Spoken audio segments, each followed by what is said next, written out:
안녕하세요, 여러분들. 자, 셰프크루 대표 제일입니다. 자, 오늘은 가장 정말로 유학하기 전에 너무너무 중요한 단계인 직업교육 1차 교육입니다. 여러분들 아시겠지만 셰프크루 직업교육은 4차까지 있어요. 2차 같은 경우에는 여러분들이 오셔서 대학교 OT 수업을 듣고 나서 반이 배정이 되면 그때 저희가 신입생들을 모아서 저희가 2차 교육을 시작하고 2차 교육 때는 어떻게 진짜로 일을 직접적으로 구하는가, 인터뷰 보는 방법, 뭐 트라이얼 보는 방법, 근데 트라이얼 같은 경우는 이제 실습 인터뷰죠.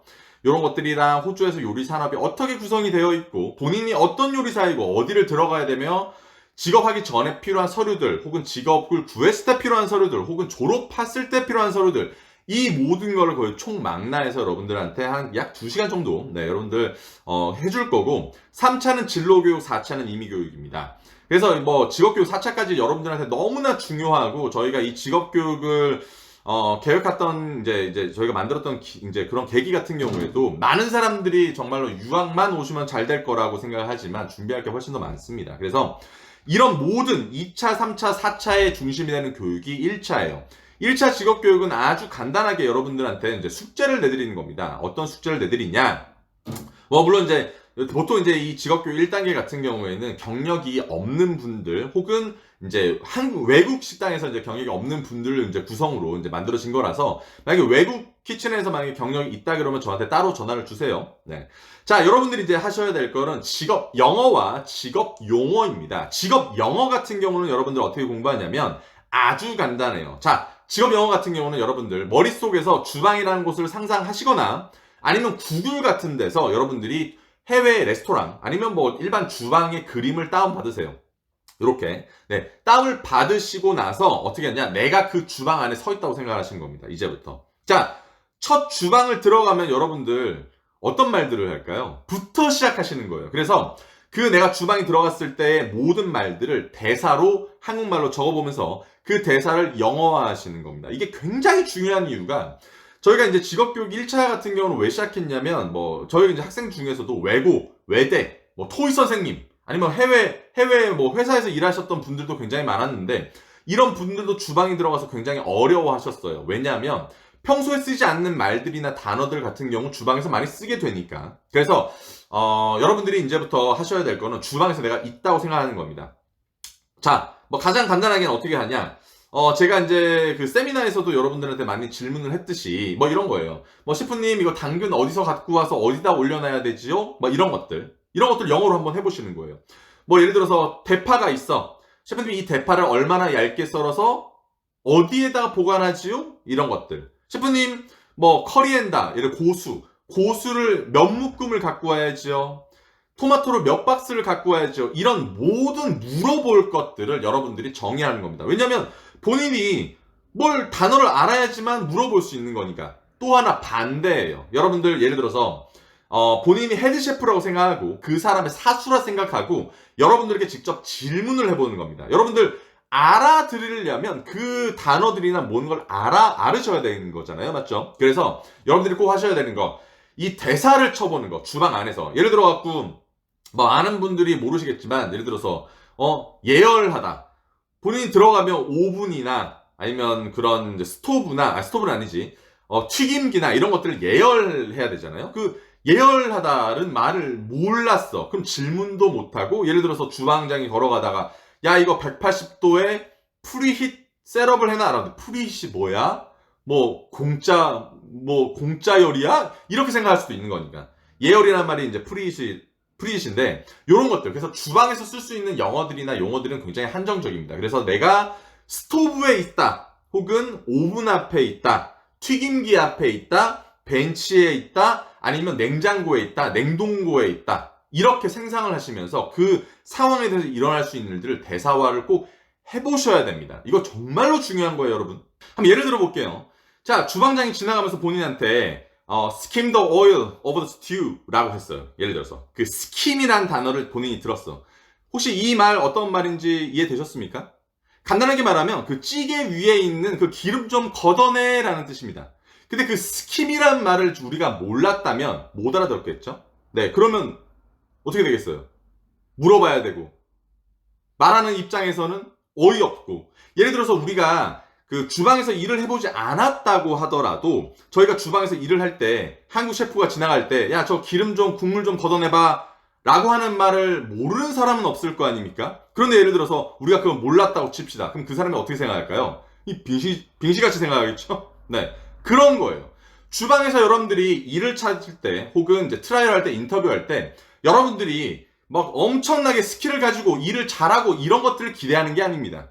여러분들은 막내이고 외국인이니까 그 사람들이 기대하는 게 뭐냐면은 우리 주방에서의 말을 알아들을 수 있고 본인이 모르는 게 있으면 물어볼 수 있고 만약에 어떤 사람이 그걸 가르쳐 주려고 했을 때 알아들을 수 있느냐를 먼저 판단하는 거예요. 그래서 이 주방 영어를 공부하는 게 정말로 여러분들한테 너무너무 중요해요.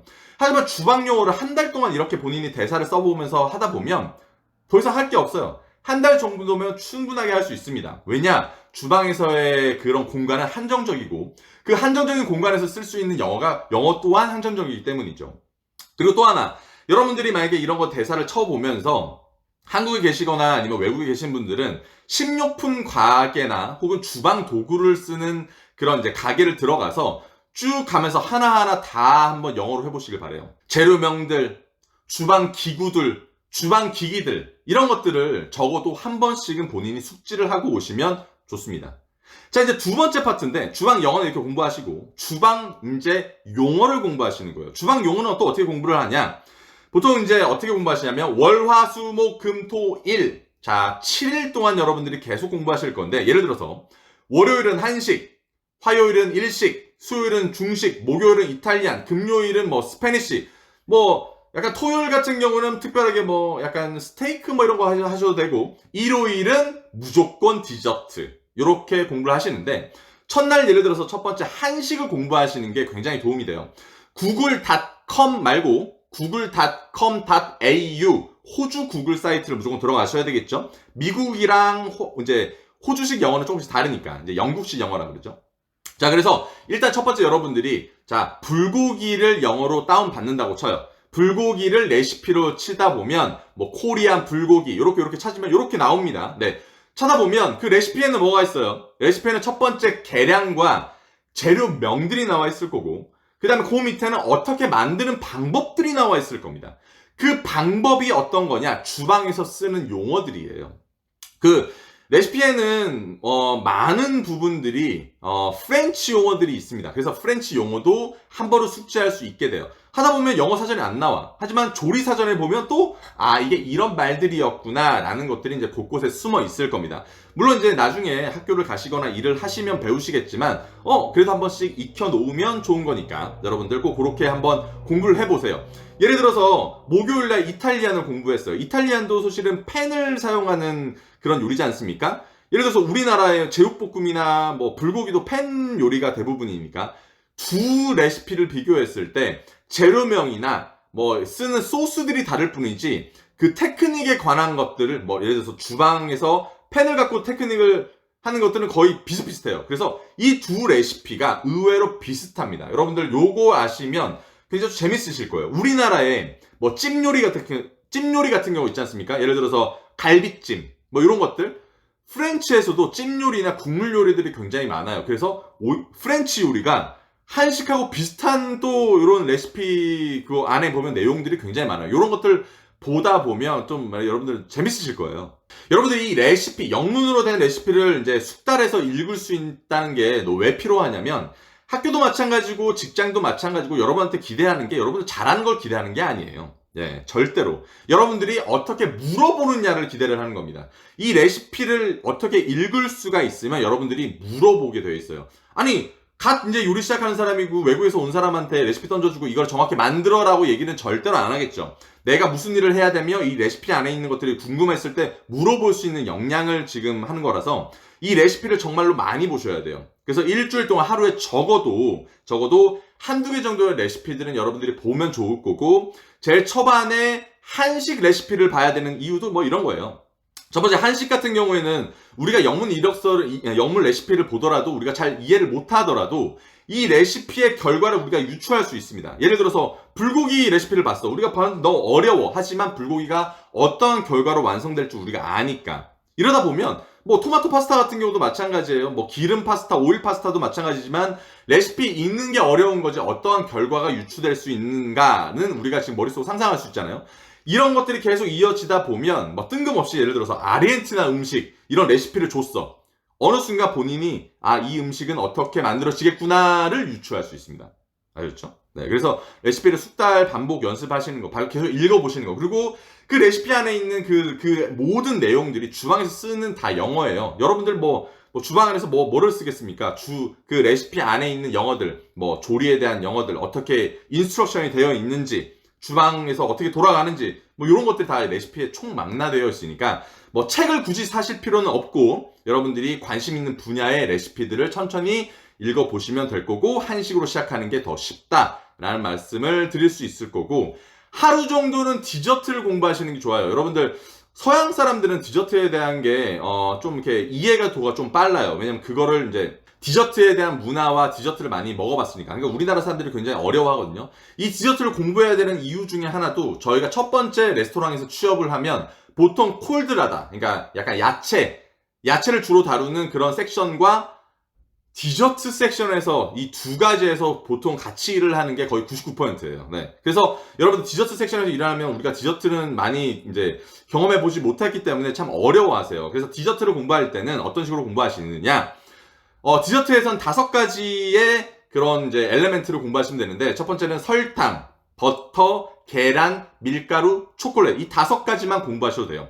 이거는 물론 영어로 공부하시면 좋겠지만, 좀 힘드시다 그러면 한국말로 공부를 하셔도 됩니다. 훨씬 더 이해가 빠르니까. 예를 들어서 뭐 설탕 같은 경우는 설탕에다 물 넣으면 설탕물, 졸이면 시럽, 이걸 좀 뭐 일정 온도로 높이면 뭐 토피, 이거를 여기다 과산화수소를 타면 뭐 허니컴이나 우리가 알고 있는 뽑기, 그 오징어 게임에 나왔던 이런 것들이 되는 거죠. 뭐 버터 같은 경우도 어떻게 이게 분리가 어떻게 되는지 버터로 만들 수 있는 것들. 그다음 초콜릿도 화이트 초콜릿, 그다음에 뭐 다크 초콜릿 이런 것도 있고. 초콜릿 같은 경우는 템퍼링. 예를 들어서 템퍼링을 어떻게 해야 되는지 뭐 이런 것들. 그다음에 밀가루 같은 경우도 뭐 중력분, 강력분, 여기서 글루틴이 생성이 어떻게 되는 건지 등등등등 저희가 알아야 될 게 기본적인 상식들이 있어요. 그래서 이런 것들을 한국말로 좀 배워오시면 좋을 거고, 이제 마지막으로 여러분들 한국 사람이잖아요. 자, 이제 그래서 한식에 대해서 여러분들 조금 아셔야 될 부분들이 있습니다. 이제 요리사, 처음 요리를 이제 접하시는 분들, 학생분들한테 자기 나라 음식을 한번 설명해봐라 라고 하면, 사실 뭐 일본 사람, 중국 사람, 뭐 브라질 사람 이런 분들이 영어를 못할지언정 자기 나라 음식을 굉장히 잘 설명을 해요. 유독 근데 우리나라 사람들만 우리나라 음식을 많이 설명을 잘 못하는 것 같아요. 왜냐하면 굉장히 어렵습니다. 우리나라 사람들 같은 경우는 이제 우리나라 음식 같은 경우는 발효, 그 다음에 뭐 숙성, 막 이런 말들이 많이 들어가기 때문에 굉장히 어려워요. 근데 항상 여러분들이 인터뷰나 트라이를 보시면 헤드셰프들이 물어볼 거예요. 어디서 왔냐? 한국에서 왔다 그러면 한국에서 왔어? 그럼 김치 어떻게 만드는 줄 알아? 뭐 피클 어떻게 만드는 줄 알아? 뭐 불고기들 막 이런 것도 많이 물어볼 겁니다. 근데 여러분들 김치 물어보면 대표적인 거잖아요. 뭐 예를 들어서 발효가 영어로 뭔지, 유산균이 영어로 뭔지 등등등은 여러분들이 알고 와야 된다는 뜻이에요. 김치를 한 번도 못 만들어 봤으면 당장 지금 어머니한테 가서 한 번쯤은 만들고 오셔야 됩니다. 도움이 되실 거예요. 김치가 어려우면 백김치라도. 네. 아니면 예를 들어서 간단하게 집에서 만들 수 있는 것들이 굉장히 많지 않습니까? 뭐 불고기, 제육볶음, 뭐 삼계탕 이런 것들, 뭐 구절판을 만들라는 얘기는 아닐 거니까. 그래서 여러분들이 지금부터 집에서 하실 수 있는 한식 같은 경우는 좀 하고 오시는 게 굉장히 좋아요. 뭐 여기서 뭐 집에서 한다고 해서 뭐 나이프 스킬이 엄청나게 좋아지는 것도 아닐 뿐더러, 하지만 기본적인 한식에 대한 이해는 하면 인터뷰나 뭐 세계 각국에 있는 사람들을 만나실 때 이야기할 거리들이 생기실 겁니다. 여러분들 꼭 한식에 대해서는 조금 알아오시면 좋으실 거예요. 자, 그래서 이제 1차 직업교육은 여러분들께 이제 제가 이제 숙제를 내드리는 그런 시간이었습니다. 여러분들이 이 영상을 보시고 나서 좀 궁금하신 게 있다 하고 이제 하시면 저한테 카톡으로 보내주시고 아니면 전화통화로 제가 부가 설명을 해드릴 거고요. 여러분들 이게 간단한 거 같아도 여러분들이 요거를 안 해오시면 여러분들이 직장을 구하실 때 예를 들어서 같은 어떤 부분인데 나랑 어떤 사람이 경쟁하잖아요. 이 직업 영어 1단계를 안 해온 사람과 해온 사람의 차이가 굉장하게 클 겁니다. 왜냐하면 기본적인 언어와 기본적인 스킬에 대한 이해를 갖고 있냐 갖고 있지 않느냐의 엄청난 문제이기 때문이에요. 그래서 여러분들 직업교육 2단계는 직업교육 1단계를 여러분들이 잘 수행하셨을 때 받아들일 수 있는 역량이나 특히나 이제 인터뷰나 트라이얼 하실 때 여러분들 얻을 수 있는 기회가 엄청나게 많은 차이를 보이실 거기 때문에 여러분 좀 귀찮아도 여러분들 인생에 걸린 문제 아닙니까? 네. IELTS 영어도 공부하는 것도 좋고 모든 거 다 좋은데 하루에 1시간 아니면 2시간 정도로 시간 내서 직업교육 1단계 여러분들 꼭 해 오시길 바라면서 네, 곧 시즌에서 뵙겠네요. 여러분들 항상 건강하시고 체력관리, 열정관리 하시면서 영어 공부 꼭 하시고 직업교육 1단계 꼭 하시고 곧 비자 승인 받아서 시즌에서 뵙도록 하겠습니다. 네, 여러분들 안녕!